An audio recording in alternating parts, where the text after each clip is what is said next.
नमस्कार, news one India देख रहे हैं आप। आपके साथ मैं हूं मीनाक्षी रजत। खबर उत्तर प्रदेश विशेष में आपको दिखाते हैं उत्तर प्रदेश की तमाम खबरें। शुरुआत कर लेते हैं। सबसे पहली खबर मुजफ्फरनगर से है, जहां नगर पालिका में तैनात नगर स्वास्थ्य अधिकारी डॉक्टर विजेंद्र कुमार सिंह ने अपर जिलाधिकारी प्रशासन नरेंद्र बहादुर सिंह के खिलाफ जुडिशियल मजिस्ट्रेट के सामने केस दर्ज कराया है।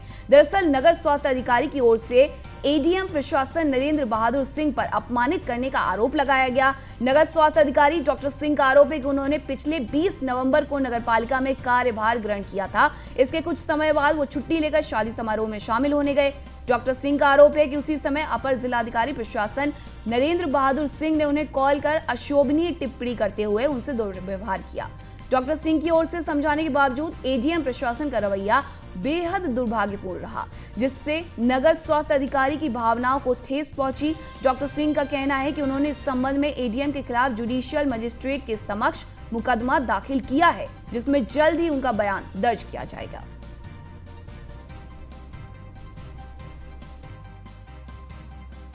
देश में कानून सबको मानना चाहिए, कानून को सम्मान करना चाहिए। और जब कोई व्यक्ति अगर पद के अहम में या बड़ा पैसे के अहम में ये समझने लगे कि कानून से वो ऊपर है, तो बड़ा अफसोसजनक बात होती है। और देश में ये बहुत ज़रूरी है कि खास तौर से बड़ा आदमी अगर कानून तोड़ता है तो उसको संदेश जाना जरूरी। देश में कानून सबको मानना चाहिए, कानून को सम्मान करना चाहिए। और जब कोई व्यक्ति अगर पद के अहम और अधिक जानकर हमारे साथ विजेंद्र कुमार खुद जुड़ चुके हैं, उनसे बात करते हैं। आपने एडीएम प्रशासन पर अपमानित करने का आरोप लगाया है। हेलो विजेंद्र जी, आपने जो आरोप लगाए हैं कितनी सच्चाई है उनमें? सच्चाई तो न्यायालय को तय करनी है। कानून में किसी भी हर व्यक्ति को सम्मान के साथ जीने का अधिकार संवैधानिक अधिकार है, और कोई भी किसी के सम्मान पे ठेस पहुंचाता है, अपमान करता है, तो उसके लिए दंड का प्रावधान बना ही हुआ है। और ये तो खाली लिखित सारे डॉक्यूमेंट्री एविडेंस है, इसमें तो ओरल एविडेंस वाला कोई मैटर भी नहीं है। विजेंद्र जी, क्या कुछ हुआ था? विजेंद्र जी, आप तक आवाज पहुंच रही है मेरी? हाँ, 20 तारीख को मेरे द्वारा नगर पालिका में चार्ज लिया गया था, और 5-6 घंटे उस रुका काम किया होगा पहली बार नगर स्वास्थ्य विभाग में। और 800 आदमी का करीब स्टाफ है वहाँ। पहले दिन तो जाकर के कौन कौन दायित्व देख रहा है, मुख्य आदमी, उनके परिचय में ही किससे काम लिया जाएगा, क्या किसी को निर्देशन दिया जाएगा, ये परिचय हुआ। उसके बाद मुझे अवकाश पर जाना था, एक परिवार की शादी थी भाई के लड़के की, उसमें चला गया था। मुझे आश्चर्य और ये एकदम झूठे लांछन इसलिए लगे कि एक 25 साल से सर्विस करता हो क्लास 1 अधिकारी सीनियर, जिसकी 4 बार आउटस्टैंडिंग है, डिसिप्लिन सर्विस करता है, उसको बिना किसी आधार के, बिना किसी जांच करे, सीधे लापरवाह, गैर जिम्मेदार, अनुशासनहीन, इस टाइप के शब्दों से जब कोई बिना किसी झूठे ढंग से लगाता है तो मन को ठेस भी पहुंचती और गुस्सा भी आता है। विजेंद्र जी, बात हो तो किसी से कहा जाए, नहीं कोई कहे तो कोई बात है, झूठे किसी पे बिना किसी आधार का लांछन लगाए तो वो एक अपमान है। उसके लिए चाहे ये मैसेज जाना बहुत जरूरी है कि व्यक्ति कितना भी बड़ा हो, छोटा है या बड़ा, सबको सम्मान का अधिकार है, और जो भी कानून का अवहेलना करेगा, उल्लंघन करता है, तो उसमें सजा के प्रावधान है। खास तौर से जिन लोगों के ऊपर कानून व्यवस्था की जिम्मेदारी है, उनको ज्यादा जिम्मेदारी है कि वो कानून का प्रदर्शन सही करें, ताकि उन और लोग भी उनका अनुसरण करें। जब कानून की जिम्मेदार वाले ही कानून का पालन नहीं करेंगे तो बहुत ही देश के लिए भी दुर्भाग्य वाली बात होती है, राष्ट्र और समाज के लिए। विजेंद्र जी, आपने शिकायत दर्ज करवाई है, किस तरीके की कार्रवाई चाहते हैं आप? क्या चाहते हैं अब पूरे मामले में? न्यायालय अब अपनी प्रक्रिया करेगा, जो उसमें भारतीय दंड संहिता में जो प्रावधान है उसके अनुसार कानून अदालतों को तय करना। जो कानून बने हुए हैं वो किसी व्यक्ति के लिए, वो तो राष्ट्रीय कानून है, देश के कानून है, वो कानून प्रक्रिया अपनाई जाएगी, जो न्यायालय उचित समझेगा वो कार्रवाई करेगी। आपने बताया कि जो कुछ भी हुआ वो फोन पर हुआ है, तो क्या आपके पास किसी भी तरीके की कोई रिकॉर्डिंग भी मौजूद है? मैं कह रहा हूँ फोन पर कुछ नहीं हुआ, लिखित में लेटर आया, उसमें शब्द लिखे हुए हैं और वो डॉक्यूमेंट्री एविडेंस है, उन्हीं के आधार पर मुकदमा दर्ज कराया गया। कोई ओरल एविडेंस नहीं है, सारे जी। डॉक्यूमेंट्री एविडेंस सारे लग गए अदालत। बहुत बहुत शुक्रिया हमारे साथ जुड़ने के लिए। और रुक कर लेते हैं हमारे संवाददाता सचिन का। सचिन, डॉक्टर विजेंद्र कुमार ने एडीएम प्रशासन पर अभद्रता के आरोप लगाए हैं, क्या कुछ कार्रवाई हुई है अभी तक? देखिए, आपको बता दूं 20 तारीख को डॉक्टर साहब ने यहाँ पर चार्ज लिया था और उसके कुछ घंटे बाद वो अवकाश पर चले गए थे। उसके बाद बताया जा रहा है कि फोन कॉल पर भी कोई बात हुई और उसके बाद एडीएम ने लिखित में एक बहुत बहुत शुक्रिया आपका तमाम जानकारी के लिए।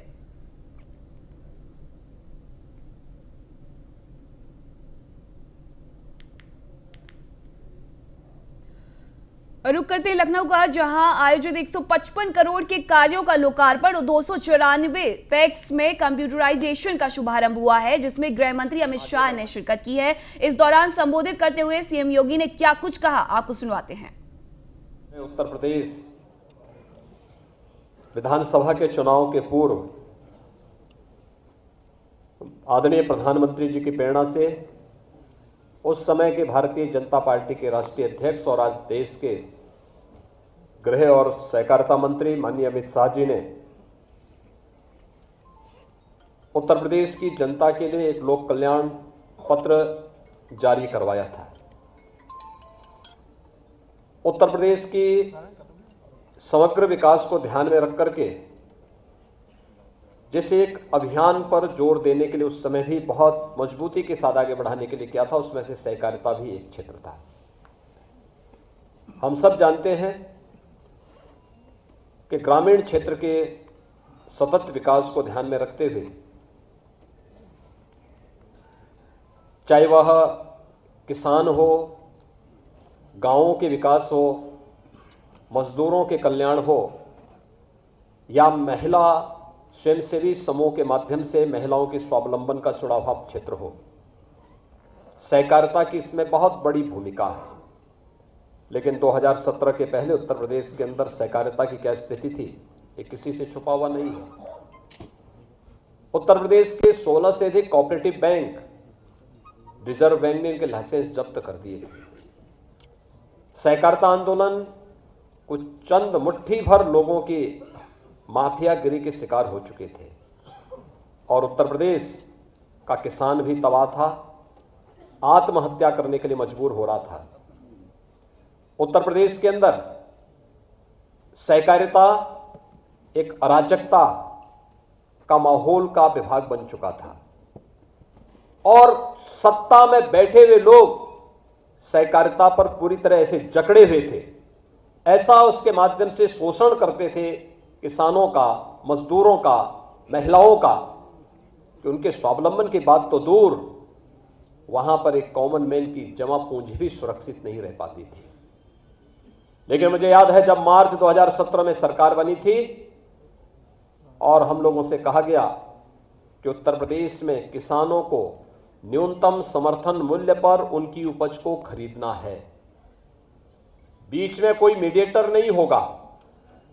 और उस समय हम लोगों ने जब तमाम संस्थाओं को इसके लिए इसके साथ जोड़ा, राज्य सरकार से जुड़ी हुई संस्थाओं को जोड़ा, तो उत्तर प्रदेश की सहकारिता सहकारी समितियों ने भी इसमें बढ़ चढ़ करके भाग लिया और वर्ष दर वर्ष 2017 के बाद हम लोगों ने किसानों को सीधे उपज को खरीदने की कार्रवाई की।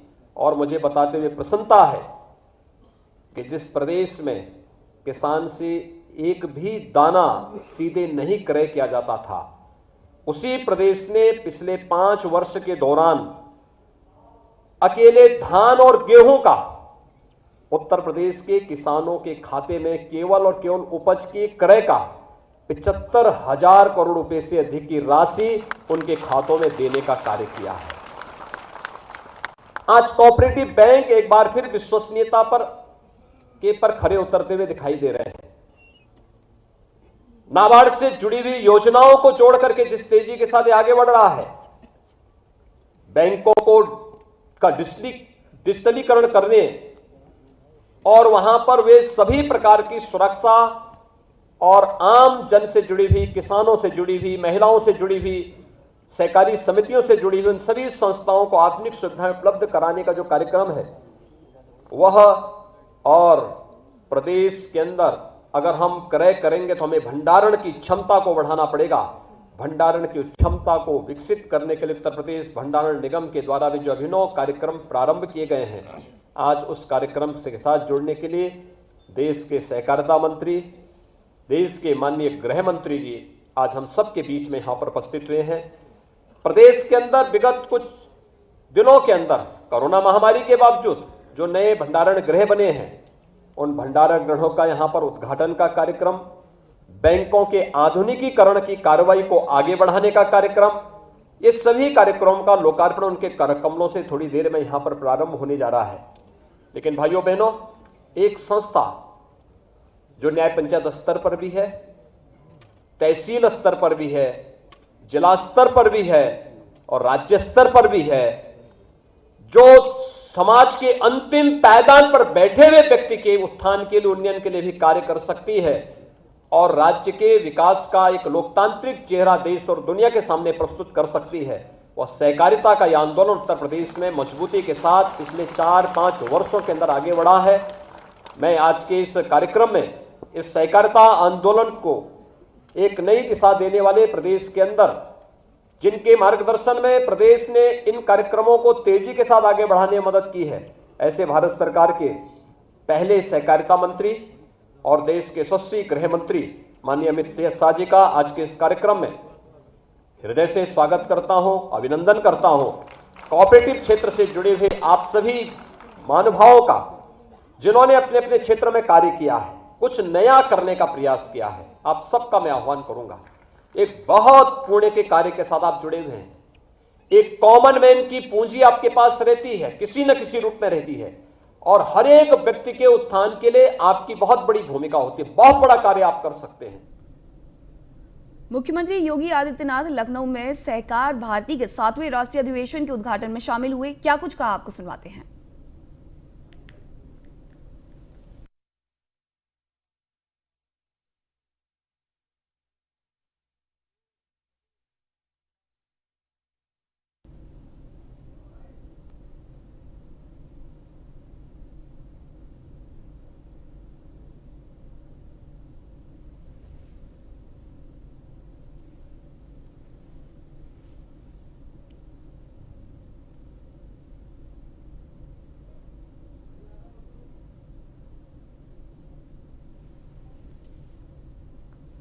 तो 7वें राष्ट्रीय अधिवेशन के उद्घाटन समारोह में मुख्यमंत्री योगी आदित्यनाथ पहुंचे हुए थे, जहां उन्होंने लोगों को संबोधित भी किया। लखनऊ में आपको बता दें कि सहकार भारती के 7वें राष्ट्रीय अधिवेशन का उद्घाटन समारोह हुआ था, जिसमें मुख्यमंत्री पहुंचे हुए थे।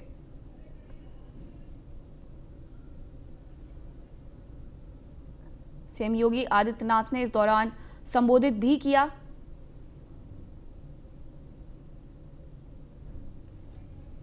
सातवां राष्ट्रीय अधिवेशन का उद्घाटन था और जिसे मुख्यमंत्री योगी आदित्यनाथ संबोधित कर रहे थे।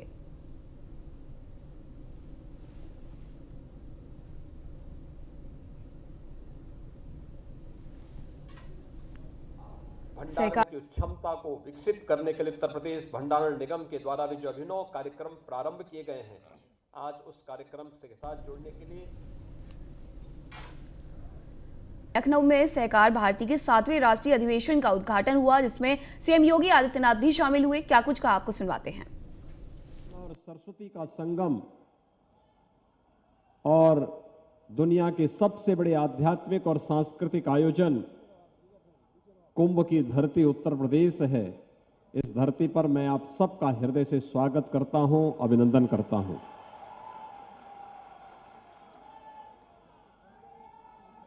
सहकारिता की बात हो तो सहकारिता भारत की जीन्स का पार्ट है। ये भारत की आत्मा है और इसका अगर दर्शन करना हो सही मायने में तो गांव-गांव में होने वाले वे आयोजन जिसमें प्रशासन, शासन की कोई सहभागिता नहीं होती है, आपस में मिल बांट करके हर व्यक्ति की जो क्षमता होती है, जो योग्यता होती है, वह व्यक्ति जब योगदान देता है तो आयोजन कितना व्यवस्थित तरीके से संपन्न हो जाता है। उत्तर भारत में गांव-गांव में होने वाले यज्ञ के आयोजन उसके एक आदर्श उदाहरण के रूप में हम सबके सामने हैं। आप देखते होंगे उसमें, आप जाएंगे उत्तर प्रदेश के गांवों में, बिहार के गांवों में, तो यहां पर यज्ञ का आयोजन गांव समिति तय करती है। यज्ञ के आयोजन के लिए कोई पूंजी एक व्यक्ति दे, यह कभी स्वीकार्य नहीं होता, यह स्वीकार्य नहीं होता। गांव में हर परिवार अपनी क्षमता के अनुरूप उसमें योगदान देता है, हर व्यक्ति उसके साथ लगता है। पुरोहित होगा तो आचार्य का काम करेगा, मजदूर होगा तो यज्ञशाला के निर्माण में योगदान देगा, किसान होगा तो अपने घर से फसल उपज वहां पर यज्ञ के लिए उपलब्ध करवाएगा, कारपेंटर है तो यज्ञशाला को छाने का काम भी करेगा।